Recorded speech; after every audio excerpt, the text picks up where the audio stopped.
Trikaripur saint Paul's AUP സ്കൂളിലെ class മുറിയിൽ ഒരേ ബെഞ്ചിലും അല്ലാതെയും ഒരുമിച്ചിരുന്ന് പഠിക്കുന്നത് ഇരട്ടകളായ 18 ജോഡി വിദ്യാർത്ഥികൾ. ആൺകുട്ടികളുടെയും പെൺകുട്ടികളുടെയും ജോഡികൾ മാത്രമല്ല, മിക്സഡ് ജോഡികളും ഇവരിലുണ്ട്. ജോഡികളിൽ ഒറ്റനോട്ടത്തിൽ തിരിച്ചറിയാൻ കഴിയാത്തവരുമുണ്ട്.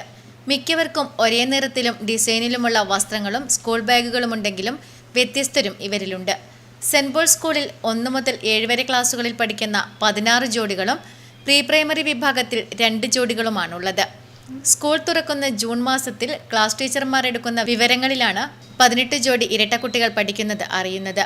1300-ലേറെ കുട്ടികൾ പഠിക്കുന്ന ഈ വിദ്യാലയത്തിൽ ഒരു വീട്ടിൽ നിന്നുള്ള ഇരട്ടകൾ ഒരേ ക്ലാസ്സിലും ചിലർ ഒരേ ബെഞ്ചിൽ അടുത്തടുത്തുമിരുന്നാണ് പഠിക്കുന്നത്.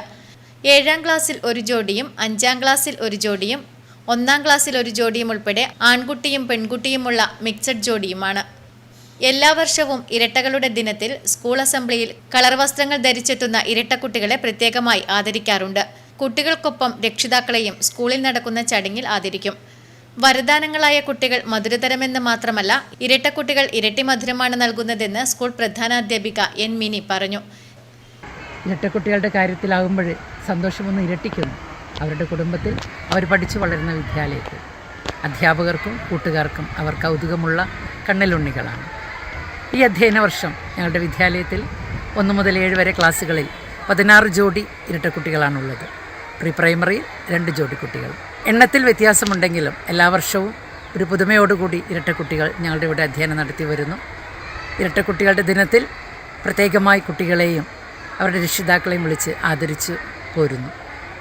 ഈ വർഷവും എക്കാലത്തെയും പോലെ ഓഗസ്റ്റ് മാസത്തിൽ ഇരട്ടക്കുട്ടികളുടെ ദിനത്തിൽ ഞങ്ങളുടെ ഈ 18 ഇരട്ടക്കുട്ടി ജോഡികളെയും അവരുടെ രക്ഷിതാക്കളെയും ആദരിക്കാനാണ് പരിപാടി ഇട്ടിരിക്കുന്നത്. 2019 മുതൽ സെന്റ് പോൾസ് AUP സ്കൂളിൽ ഓഗസ്റ്റിൽ ഇരട്ടകളുടെ ദിനം ആചരിച്ചു വരുന്നുണ്ട്. Network news, Trikaripur.